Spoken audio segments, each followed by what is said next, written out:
All right. All right. So we're gonna hit record on that. My shit is turned up. We are up. Shit is up. All right. So that's good. That's good. All right. All right. So we getting the pot boiling. While we getting the pot boiling, we finna uh we finna get a little jam going here. You know what I'm saying? So let's do it. Oh shit. All right. So before this shit goes fucking haywire and starts playing you commercials, I ain't gonna do that to you fine people. That's just not gonna be. I don't know what the fuck. Like, what is this? Like, what the fuck is this? Like, what am I beyond your wildest? Oh, fucking hot wire. Of course it's hot wire. Jesus. Okay, let's. All right. Let's. Awesome, guys. What's going on? Yo, what it fucking do, y'all? This is, in fact, Amunda, your boy Rice, and thank you for tuning in to the 60 Minutes with Rice podcast. Yes, I took some time off from doing this. It has been a wild few months here recently, just with life shit and with work and things just changing. I think that's one of the biggest things that we forget is that life changes, right? And you have to change with it. And so for me, it was trying to find an equilibrium balance of how do I continue with what I'm doing when everything else is changing around me. How do you change that, right? And so, like, you can even see now, like, if you're watching this on YouTube or any of the visuals, you'll see that my setup is different. And I'll explain that a little bit later as we get kind of into that episode that I discussed that with. Um, but yeah, man, I mean, it's life has just taken a different turn for things. Some things good, some things challenging, some things different. And it's just adapting to these new circumstances that I'm presented with. And so now I'm, finally in a place, not only time wise, but also mentally. And I'll touch on that a little bit later. But I haven't been in a place that I felt good about doing this because I want to provide a good product for people. I want to be able to for the people that do tune in and for the fans and for the friends and family that tune into what I got going on. I don't want to produce half-ass shit. I need to be in a space that allows me to do so. Um, and so like no lie, I've been like this setup is new. I mean, I brought my desk with me. I got my TVs and my computer, my Rodecaster, my shit with me. Yes, but my location is different, and even this setup right here, I've been working out of literally a fucking closet for the last couple of months. There's like these shelves built that are like probably like 2.5 feet deep into the closet on each end, and I essentially just made a setup in there, and that was my desk because this isn't my permanent location. This obviously clearly is not my home in Florida. This isn't Nashville. And so, it's all about just adaptation. And, I'm just really excited to be back doing these. This is something that I have a lot of passion for. It's something that I want to be successful at. I have a lot of opportunities on and off camera to be a part of not only podcast production, but a lot of other really cool opportunities that are coming kind of down the pipeline. And I want to make sure that I always continue to make time not only for the content that I want to produce personally, but also creating the time for my own self-love and my own self-care. So yes, there are gonna come times. That's the beauty of kind of being your own boss. It's why I've stopped with corporate America. After I lost my brother in 2015, and like I was really blessed at that time that my bosses were cool with me just taking a one-way flight to Ohio and coming back when I felt ready. But when I got back, it was dangling over my head that I had gone through some shit and that I was still going through some shit. And even though, I had to make a decision for myself and for my family to leave Oregon and move closer into Nashville, not only for my own career, but also just to be closer to my dad and to my mom and like the little bit of family that I actually had left. It was like it got held over my head that I had to make that decision, and I was given additional responsibilities and was told that like I couldn't. I gave them 2 months notice, right? And like I love Chipotle as a consumer. I fuck with Chipotle. As a former employee, I fuck with and love all of my coworkers, but I still feel some type of way about my bosses putting me on a no rehire list. When I came back and I made the decision to move, I gave them a 60-day notice. 60 days notice. They asked me to train not one, but 2 replacements to replace me. 2 kitchen managers. They wanted me to train 2 people to take over my job. That tells you something. And I did it. It was definitely not my fault that one of them quit and went somewhere else. That was not on me. But I trained 2 motherfuckers for 2 months straight before I left. 2. No one else ever had to do that shit.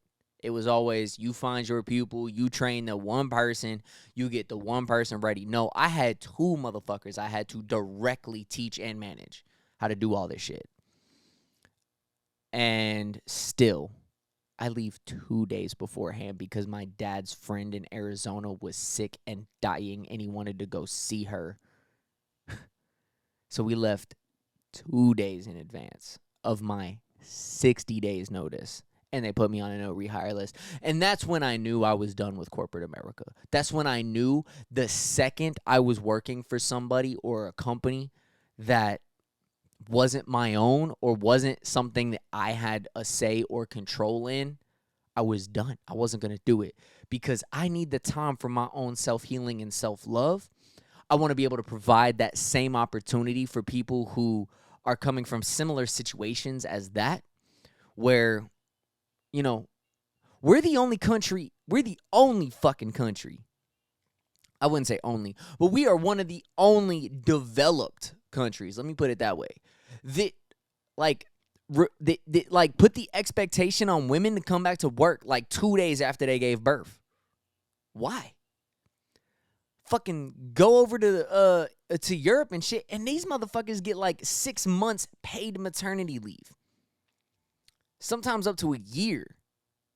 These motherfuckers be getting afternoon naps. Like they get lunch and then nap time to just relax or take a quick nap.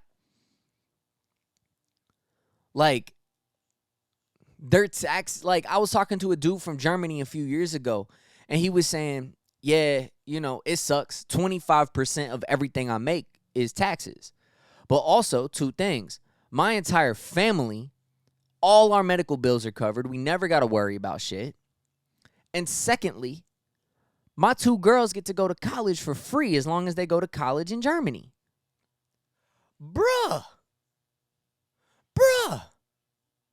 You telling me right now I already give like 10%, like in a state that doesn't do state, right? So like I've been in Tennessee, and then Florida for the last few years, and Oregon, and so like there is no, we only pay federal, we don't pay state. But when I was in Ohio, motherfucker, you was out here paying state and federal, and at that point you're over 20% of everything you earn going back to state and federal. At that point, take 25% and let me not have a $30,000 hospital bill from high school. Let me not have to worry about how the fuck I'm going to afford college because I wasn't born with a silver spoon in my mouth. But, hey, man, that's a conversation for another day. So this is the last week of Season 2. Tomorrow will officially kick off Season 3. I got some new graphics I'm working on. So things may change on and off through Season 3. Trying to figure out what looks good, what looks right, templates, all of the jazz. But I've got some ideas, and I'm going to start rolling them out as of tomorrow. Season 3 will officially kick off. So this is officially the Season 2 send-off party. And the only good way to send it off is with no new Coca-Cola Zero Sugar. I'm fucking kidding, dude. This is not a Coca-Cola ad. But this actually isn't terrible. The new Coke is definitely not terrible. You know.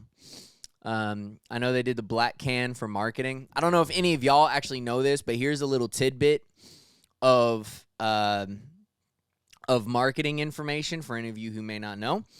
Do you know why Coke Zero was originally in a black can? No? Well, let me inform you.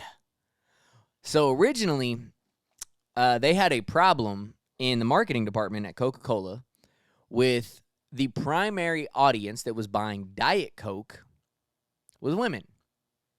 So they were missing out on the entire market of men.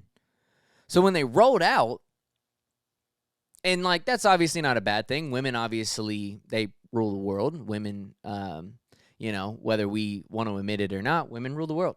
They control a whole hell of a lot of shit, right? They also, in that moment, controlled the diet soda ring. Like any diet, like men didn't feel manly enough drinking diet soda, right? And now, obviously, we know with the chemicals and aspartame and all the bullshit, it's not the greatest of things to be drinking. But when you're someone like me who's dealt with weight problems, an extra 100 to 150 calories per can is something I'm definitely willing to give up. So, for men, they were like, how the fuck do we get people to buy diet soda? So they called it Coke Zero, and they put it in a black can to make us men feel more manly about drinking a diet soda. So they eliminated calling it Diet Coke, and then they put it in a black can to make it look all super manly and shit. Now they've adjusted it to where, like, people like my aunt who love regular Coke, but realistically she's in her upper 70s and she's not getting healthier. She needs to be drinking something that's not Coke. So now they put it in a red can with black lettering. So it looks like just like kind of a redesign of the regular Coke can. But marketing information 101, men didn't feel manly enough drinking diet, so they removed diet and added zero, changed it to a black can to make us feel fucking manly. So that's kind of how that goes. But yeah, man, let's, like I said, this is the Season 2 finale, episodes 134 through 140 before we kick off Season 3. So let's kind of tuck into episode 134. We will run it. What it fucking do? Hit your boy, why fucking right? What it do, y'all? This is in fact your boy Rice, and on today's episode of 60 Seconds, we are wrapping up the final 7 episodes of Season 2 before we go into Season 3. I know I had to take a step away, but life happened, shit went down, and I'll talk about that later this week. But today we're talking about the FDA has fully approved its first COVID-19 vaccine. It's up. It's super up. So as we all know, we've been going through emergency use authorization, which is a strict process to go through the FDA. It's still a strict process, but we've been on EAUs for Pfizer, Moderna, and Johnson & Johnson. Now, Pfizer is fully approved. Hell yeah. I'm stoked, man. That's what I got. Hell yeah. I'm lit. Now, I think more companies, like we've seen companies and government do it, I think more companies are going to go into mandating it because they're tired of losing billions. And if you're still worried about what you're putting in your body, just like I am, still got to remember, though, vitamins on the shelf, most are not FDA approved, and this is. So take that into consideration. Peace out. Okay. FDA finally approved one of the COVID-19 vaccines. I know, we're all done hearing the word COVID, and we're done hearing vaccines. We're done hearing about masks. But, that's actually a very important step in what we've got going on in the world today. Whether people want to admit it or not, like that's our way out of this shit, man. I don't know what to tell you. Like, we got out of Spanish flu like that. We got out of polio like that. We got out of everything like that, man. Like this herd immunity shit only works if the fucking variants don't happen. But the variants are happening. And so, like, Hakuna Matata, man, we got to do what we got to do. You got to do. And so, like, I'm a person of choice, right? And so, like, I believe, just like I believe it's a woman's choice to do whatever she wants to do with her own body, that it definitely should not be some old fucking white dude up in Washington, D.C., bunch of old white dudes deciding what women do with their body. I also believe that people got to do what's right for themselves, right? So, like, really, we're watching Darwinism play out, So, like, even with the FDA passing a vaccine, a bunch of people over here talking about the fact that, oh, it's not FDA approved. It's not FDA approved. This, that, and the third, whoop-de-whoop, right? And so now it is. So now let's see if that same market kind of takes a 180 and says, okay, well, now it's FDA approved. We good. But, like, let me point this out, just like I pointed out in the video. And, like, it wasn't as, like, clear because I was running out of time. But, like, if you look at all those vitamins that you've been putting in your body for your entire life, right? It's technically, it's a supplement, which means it falls kind of, it's like a gray area of the FDA, right? Where, like, they don't want to get involved with it, but they really kind of should because they're being marketed like they're a health product. So everything that you take from vitamin D to vitamin A and zinc and multivitamins and all of that shit that's supposed to be good for you and healthy and you're supposed to add to your daily regimen and it's all, they market it like that shit is completely safe and it's gone through all these rigorous, it's not. It's literally private companies can put whatever the fuck they want inside those little gel tablets and call it vitamins. They could totally be lying to you, but they are not held to the standard of what, like, the FDA looks at on what's inside, how it's manufactured, how it's made, what sources are you deriving the actual product from. Like, none of that shit's looked at, And so it's always interesting to me when people are like, oh, I'm not going to put something the FDA hasn't approved in my body. Well, fam, do you buy multivitamins? Do you buy, like, fish oil and omega-3s and, like, all this shit off the shelves? None of that's FDA approved. None of that's FDA regulated. So if that's your standard for what goes in and not in your body, you may want to reevaluate your standards because you're kind of talking two things. But we are watching natural Darwinism take place right now in real time, actually. If you think about it. So like, I personally, I'm immunocompromised. I have no antibodies that protect me against this shit, but I still try to do my best I got the vaccine anyways, right? But that's my choice I'm very particular about what I put in my body. I don't get a flu shot every year. I don't do extra shit. I'm very particular about what I do, especially when it comes to supplements, health pills, things like that, because of that fact. And so, and most people can attest, like, when I'm out and about in places at, like, music festivals and shit, I'm walking around with a fucking full bottle of extreme Dayquil, just chugging that shit like it's fucking water.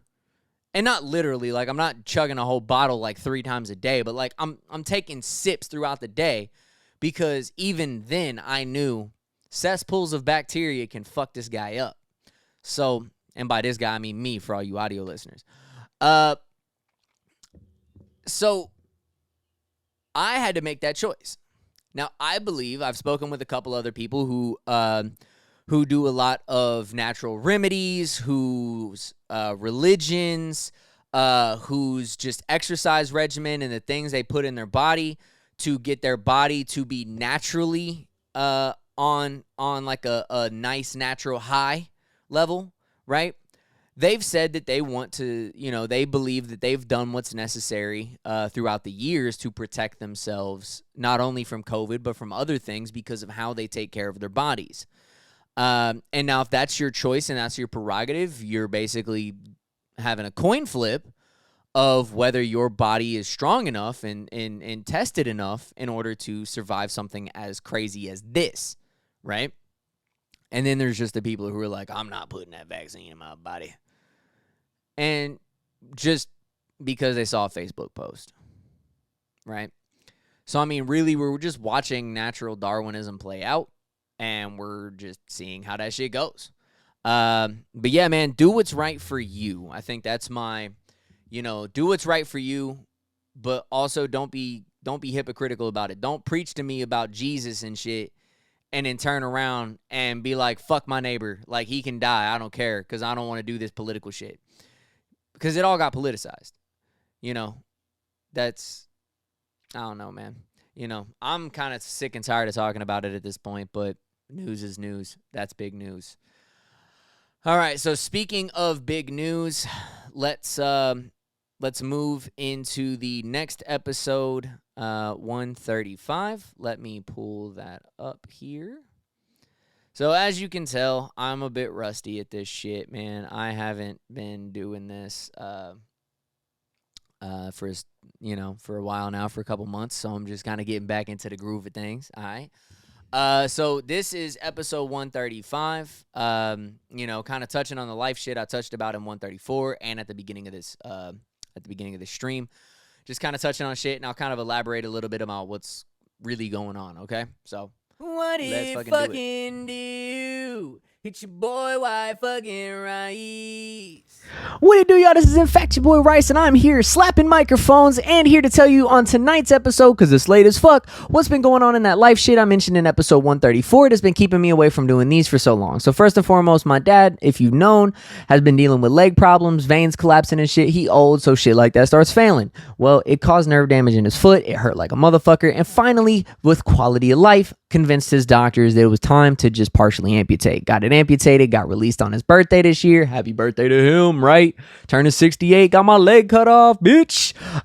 Anyways, so he ended up having to go through that, and through other life events and shit like that, he asked me to just come up here and kind of help be his caretaker. I'm an able-bodied human being. I can plant shit. I can do yard work. I can get him to doctor's appointments. I got a driver's license. That's important when you got no leg. Anyways, so kind of focusing on my mentals and my physicals. So through all of this, through the pandemic, through all of this shit, because I'm immunocompromised, I've been taking it very seriously and self-isolating as much as possible, not trying to indulge in a lot of extracurriculars.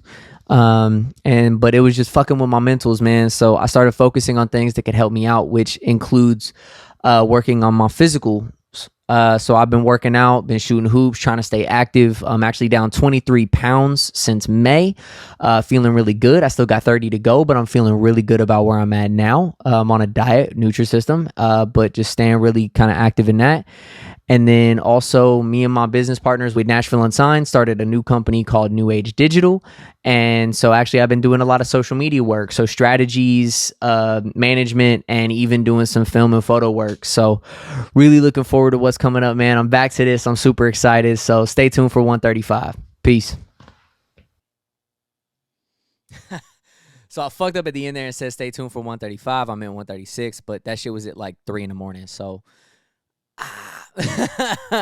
anyways, man, so just life, life was happening around me, man, and like I was saying, things were changing, things were different. So I was in a circumstance living down in Florida where just through life I had come to the decision I was done living with roommates, and it just wasn't something that was for me. And so just given kind of the uncertainty, me and my girl kind of were at odds when it came to, the decision of extending the lease with the roommates, which were also her best friends, or do we get a place of our own? Well, I was trying to run a numbers by her, and at the same point that we were losing somebody, like there are 5 people in the house. One of those people left. They were leaving, guaranteed to leave. I wasn't going to stay. And so between the 3 of them, they couldn't afford that house. And if they went and got a 3-bedroom apartment at that point, the like splits and the numbers came out to the exact same amount that me and my girl would have been spending. And it didn't resonate. It wasn't there. We both were making good money at that point. She got hired back at Disney, and I'm so proud of her for that.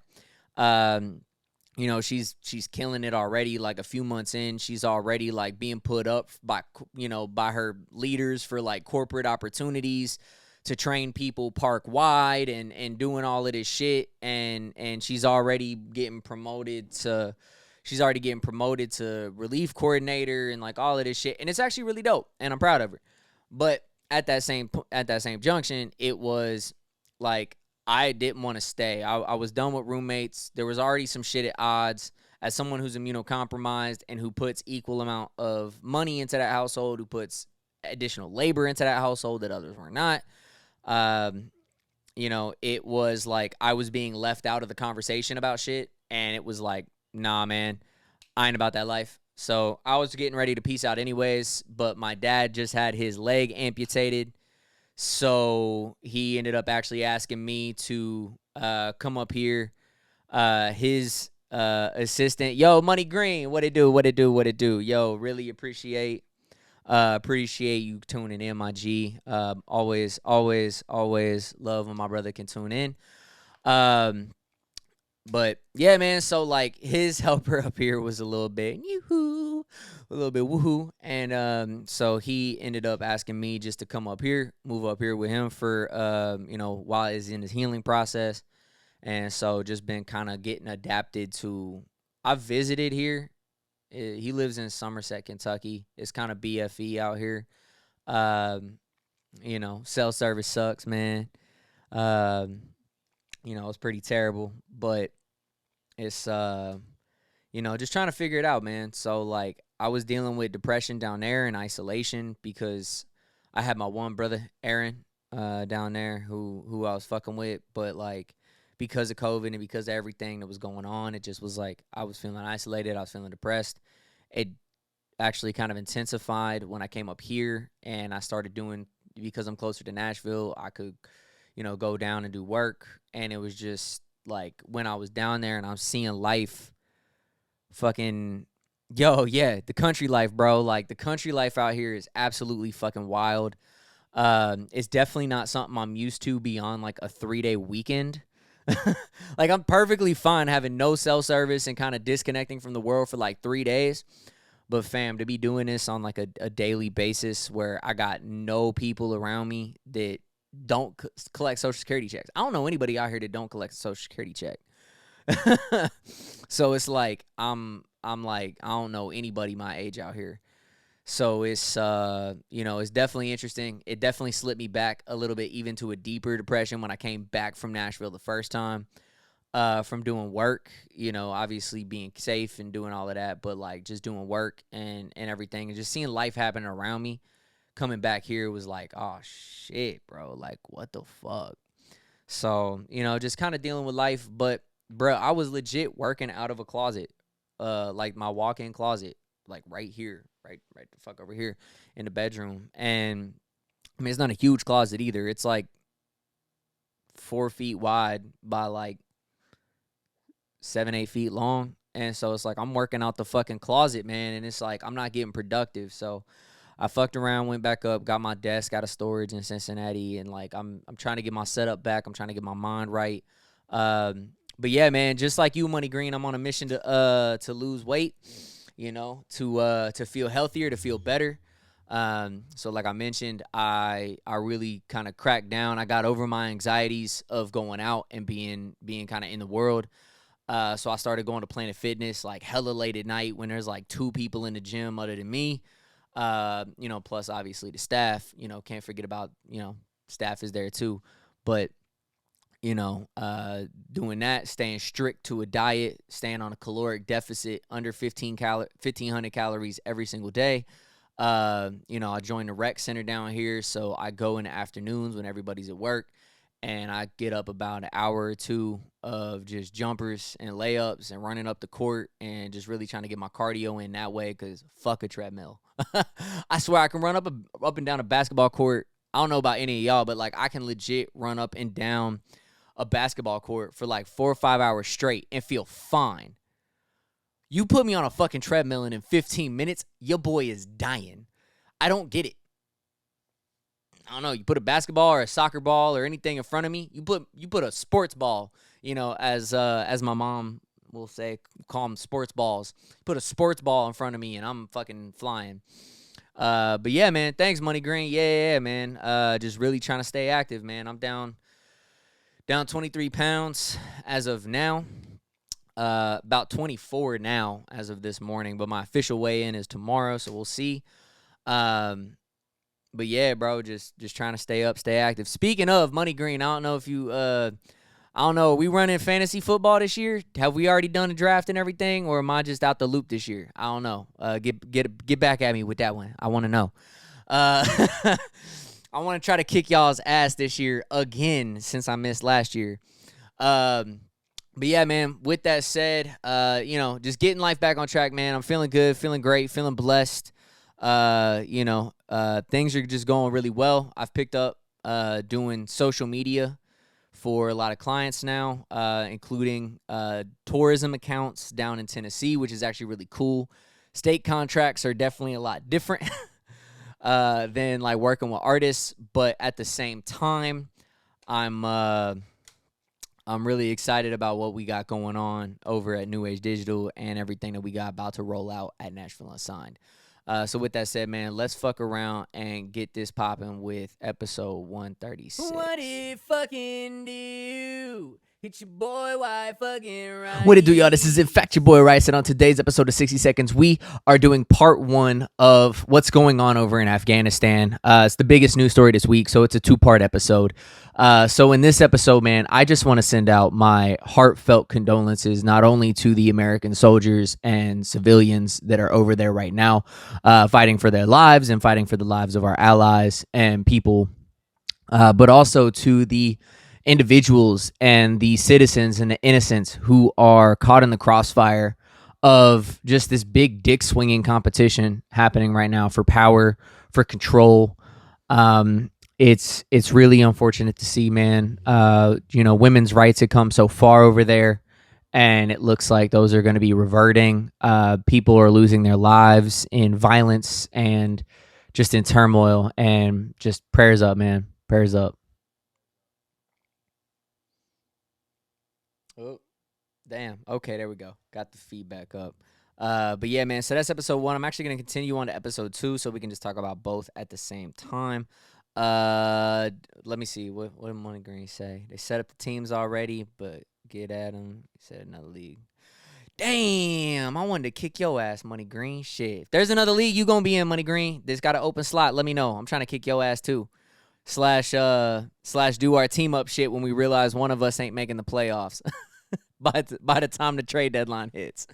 But yeah, man, let's go ahead and run episode 2 on this topic. And what it fucking do? Hit your boy, why fucking What it do, y'all? This is in fact your boy Rice, and on today's episode of 60 Seconds, this is part 2 of what's going on over in Afghanistan this week.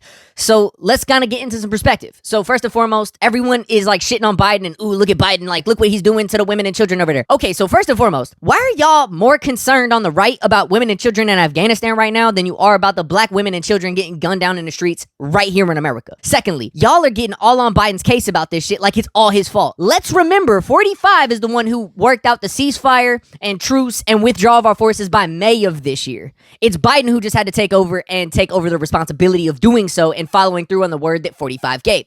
The other thing, I hear all of y'all saying this shit, but you're also the same people that for the last couple decades been talking about, why are we policing the world? We've spent trillions in this battle and got nowhere. If their country could fall this quickly, they weren't destined to become a democracy anyways. So yeah, let's spend some of those trillions right here in America for our communities. Thank you.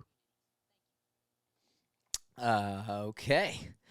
So yeah, with that one, I definitely went too far over my 53-second time limit, but I was so close to a minute that I had to speed it, that I just went into the speed editor to make it 53 seconds and gave me the fucking chipmunk voice. But yeah, man, so all jokes aside, so just everything going on over there is just absolutely heartbreaking, man. Just watching people chasing after airplanes and hanging off of wings and tires, and like, shit's crazy. Shit's absolutely crazy, but, I'm a proponent of why the fuck is our national spending bill $900 billion for our military and for war, and we can't even give fucking students music instruments anymore. We got to cut art classes. Kids got to pay $200 just to join the football team now because the state's not subsidizing fucking gear. Like you're going to tell me we got no money for education? We got no money to pay teachers? But we definitely got $2 to $3 trillion to go spend 2 decades in Afghanistan? Doing what? And I get it. When we was hunting Osama bin Laden and the whole thing over there, bet. People got to pay for that shit. But Afghanistan wasn't our war to begin with. That's just where the fuck they set up shop. Fighting the Taliban wasn't even our fucking deal. Yeah, bro, because it's the government. That's facts. We would rather, everyone from the left and the right, and that's why I don't fucking sit on either side of the fucking aisle. Because both sides are like, we got no money. But all of a sudden, we got trillions of dollars to go fight a battle that's not ours. Why are we trying to police the world? Why are we trying to turn Afghanistan into a democracy? And I'm perfectly fine with the things like women's rights improving over there, where they didn't have to walk around with their face covered all the time, where they could go to college, drive cars, do the whole nine. And I love that. I absolutely, fully support that. And I think that is something that's definitely worth fighting for. But I don't know if that's worth spending $2 to $3 trillion over 2 decades to watch it fall apart in 2 weeks. Like, bruh, if it can fall apart in 2 weeks, it wasn't destined to be happening anyways. Like, clearly, like, we have more vested in that than they did, apparently, because, like, goddamn. Like, what the fuck?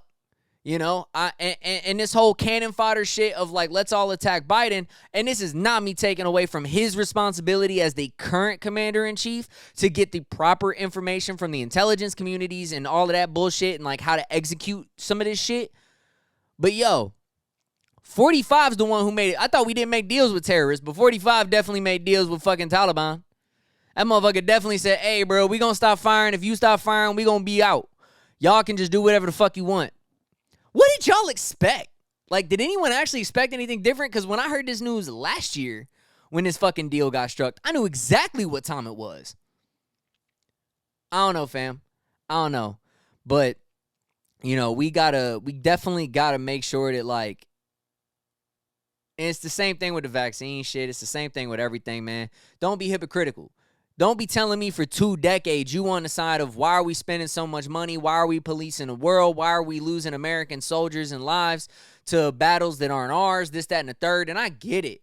Like, I actually kind of agree with that. You can't tell me we got no funding for some very basic shit right here. But yeah, we got trillions of dollars for war efforts. Come on, fam. There's just there's too much money in war, so that's why war is always going to continue. Man. Now on to some more brighter news. Yeah, bro, it's wild. Definitely wild. On to some more brighter news. On to some sports news. I actually love this, so let's discuss this one because I'm actually really excited to fucking get this one up. So I'm trying to get my settings here. There we go. What it fucking do? Hit your boy, why fucking what it do, y'all? This is in fact your boy Rice, and on today's episode of 60 Seconds, we are talking about the historic Rucker Park. Now, as a basketball nut, I know what this park symbolizes, but for those who don't know, Holcomb Rucker back in the 50s started a basketball tournament at this park to essentially help kids realize their college dreams. Today, it is named after his legacy of what he created at this park, and it is a global icon for a proving ground of where ballers, if you want to be a baller, this is where you go to prove yourself. Now, today, the NBAPA and the NYC Parks organization have partnered to do a massive renovation project from top to bottom, from concrete, paint jobs, bleachers, scoreboards, the whole nine, to make sure this is a beautiful venue for future generation of ballers to come. Now, for me as a sports nut and a music nut, New York City is a place I've always wanted to visit, and for me, fuck Times Square, fuck everything else. Rucker Park, Madison Square Garden, and Yankee Stadium are my top 3 things I want to do, and so this is really dope for me. Really stoked to see how this comes. It should be done in October, and I will touch on it then. Peace out. So, yeah, man, really, really exciting news coming out of the NBAPA about touching up Rucker Park with a full renovation. Spalding's coming in and providing new backboards, new scoreboards, all of that shit. But they're actually going to go in and like raise the concrete and repave it, and repaint it, and do the whole nine. And like, man, it's like I said in the copy, actually in that post, you know, like one of my bucket list items for sure is to get a shot up at Rucker Park. Like that is 1000% a fucking a goal of mine. I know that's probably on a lot of people's bucket lists. You know, I just need to hit 1-3. That's it. That's all I need to do. Just one little step back dribble, you know, and then call it a day. My day is made. But yeah, man, like to me, as someone who's a music nut and a sports nut, like New York is something different to me than just like, ooh, Statue of Liberty and Times Square on New Year's Eve and like all of this shit. Like, I want to go to Harlem and I want to really experience like the history of some of this stuff, man. I want to go, yeah, and like I really want to go and just be a part of it, just see it, just sense it, just feel it. And I think that's really going to be something that like really is impactful to me, to go there and see like this historic park renovated for generations, you know, for my kids, like to go up there and ball. You know, hopefully my kids get some like hidden genetics where like they're actually like become 6'2" or 6'3" rather than me at fucking 5'9", 5'10". You know, 5'10" in sneakers, 5'9" and not. You know, hopefully they don't got to do a jump shot that fucking shoots to the moon to get over fucking defenders in the park like I did growing up. But, you know, I don't know, man. Like, I'm just, this just was really cool to see. Especially to the fact that it's a private corporation like the NBA stepping in and putting millions of dollars into this when they didn't have to. You know, like that could just fall on New York Park, you know, like the New York Park Association or whatever they go by. But like, they didn't have to, but they recognize. I think it's cool when you're a league like the NBA or when you're a company, you're able to look at, I wouldn't be here without this, and go and preserve that or help elevate that in order to make sure that the legacy part of that's a huge aspect of your business is taken care of. So I think that's actually really dope on behalf of the NBAPA and of the NBA and of all the players that have gone there and just kind of just been a part of that growing up, and even when they're in the NBA going there and balling and like showing future generations like hey, you can make it too. I think it's dope, man. I think it's really dope. So this is actually going to be one of the funniest fucking news stories I probably will ever have the opportunity to touch on. It is just abso-fruitly just something like you can't write this shit. You can't script this shit, Money Green. If this story doesn't appear on your IG stories for comical shit, I don't know what will.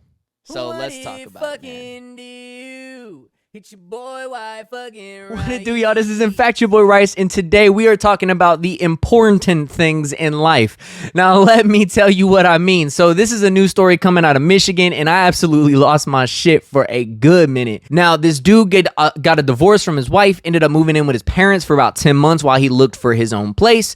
When he got his place and went back to get his possessions, he realized that his possessions were gone. And by his possessions, I mean his entire porn stash. He ended up suing his parents after they gracefully opened up their home to him after his divorce. He sued his parents and won a case where an expert came in and valued what his estimated porn collection was at just north of 30 grand. Plus the judge ruled that they owed him for almost 15 grand in lawyer's fees. He won almost 45 grand from his parents. Man, you gotta remember, man, to some people, porn is some of the most important things in life. Bruh. Yo, I can't. Man, I can't. Like, this shit just, like, you can't script.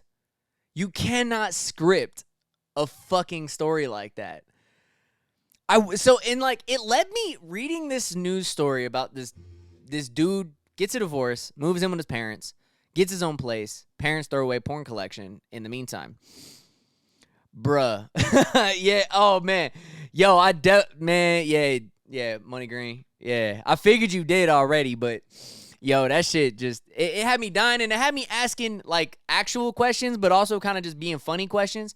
Like, was his divorce was the marriage ended as a result of possibly, like, a massive porn habit?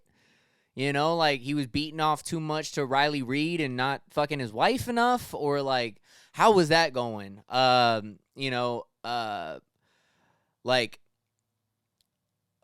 I'm just questioning, like, when you move in with your parents, are you sure it's a good idea to bring all of that porn into their house? Wouldn't you just want to rent, like, a 5x5 storage unit and just put it all in boxes? Like, or did he have it hidden in boxes and his parents just decided to go through his shit because they're nosy as fuck?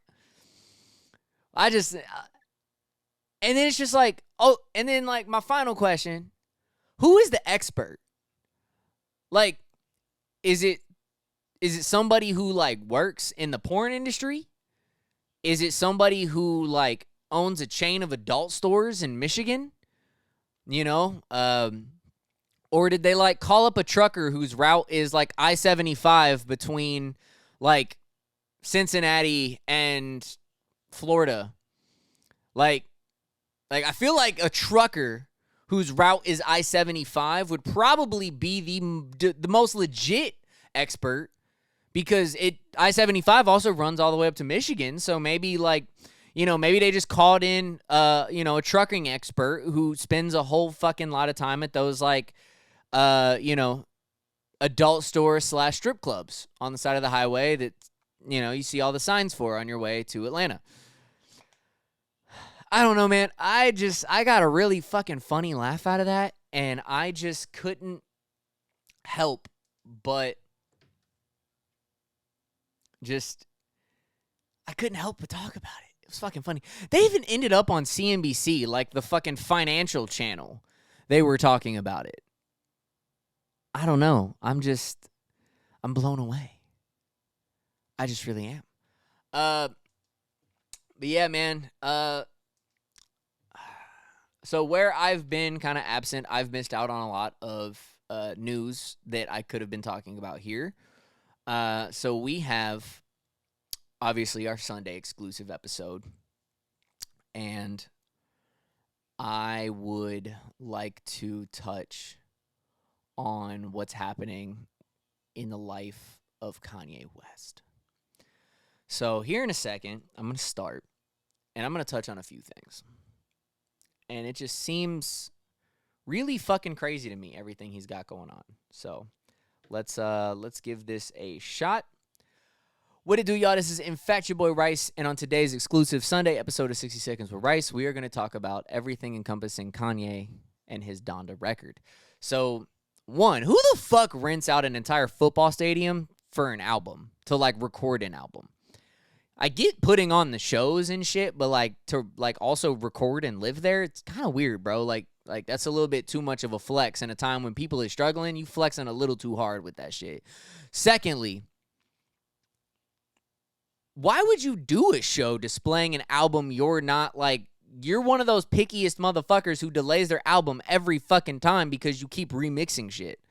I get trying to get the, like, crowd reaction and shit, but, like, that's wild. Secondly, my boy Zach Jablow posted that he heard the record, and it's currently 27 records long, and it sounds rushed. So I don't know if I'm personally going to rush to it, especially when we've got Drake and Kendrick about to drop, especially Kendrick, who's dropping his final TDE record, which I will be talking about tomorrow about his announcement. Bye-bye. Oh, fucking K. So, I don't know, man. Like, I don't get it, man. Just talking to a couple people I know down in Atlanta and everything that was going on, like, it just seemed weird, per se. I don't know anyone who actually went, so I've only heard through the grapevine how things went at the show, but I don't know. also this whole and I'm Christian. Hey, I got my own relationship with God and with Jesus and the Holy Spirit and the whole nine, but I don't know, is this whole record gonna be super faith based?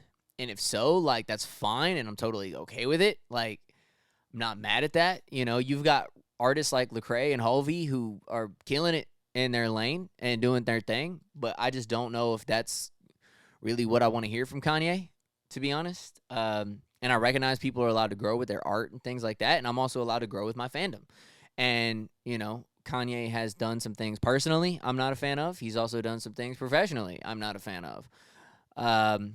But, I think this whole, beef with Drake, I get really skeptical. I don't know about the rest of y'all, but I get really skeptical when it's rollout time and people start beefing and people start bringing shit up and doing dumb shit that just trends on Shade Room and World Star and Complex and everywhere else.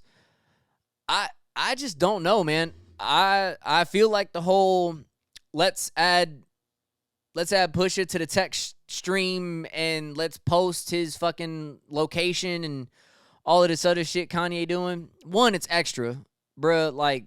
If you got problems with somebody, handle that shit in private, bro. This whole let's post shit to socials and all of this shit, that's fucked up. I've never understood the let me show my DM with somebody that it wasn't a pre-discussed thing of let's show our text stream or about this new record we did together, or you know what I'm saying? If that's a part of the rollout, that's fine. If it's a collaborative effort, I'm just not a fan of the let me post some shit that you definitely would not want posted kind of situation. I don't know. Not my bag of tea. I try to stay out of that shit. I'm a Taurus. I'm a mediator. I don't do that shit. But hey, don't provoke me because the bull does have horns. I hate that fucking metaphor, but it's true. I don't know, man. Certified Lover Boy, I think, is the title of Drake's upcoming record. I'm excited to hear that. I think there's going to be a lot of chicks with a lot of captions. I think there's going to be a lot of TikToks and a lot of Reels. And I definitely think there's going to be a lot of streams happening. It's very unfortunate that Kendrick is also dropping around the same time. Hopefully he waits, because I think that his record is going to well deserve to stand alone away from all the hoopla that's happening between Kanye and Drake right now. I'm hearing a lot of debates on who out of the three is going to have the better first week if they all drop in the same week and all of this. And I really think that if it's Kanye and Drake dropping on the same week, one, let's not kid ourselves. Drake is going to stream more. But if it's them two dropping on the same week, I'm fine. I don't care. I think really Kendrick has earned enough respect from the industry that even if he had to delay his record in order to avoid the bullshit between these two, I believe he has earned that right to delay it. I believe he's also earned the right to put out his final TDE record with class and without having to deal with the competition on radio, on talk shows, on podcasts, on TV shows, and on DSPs. I think that record, there hasn't been a Kanye record that probably since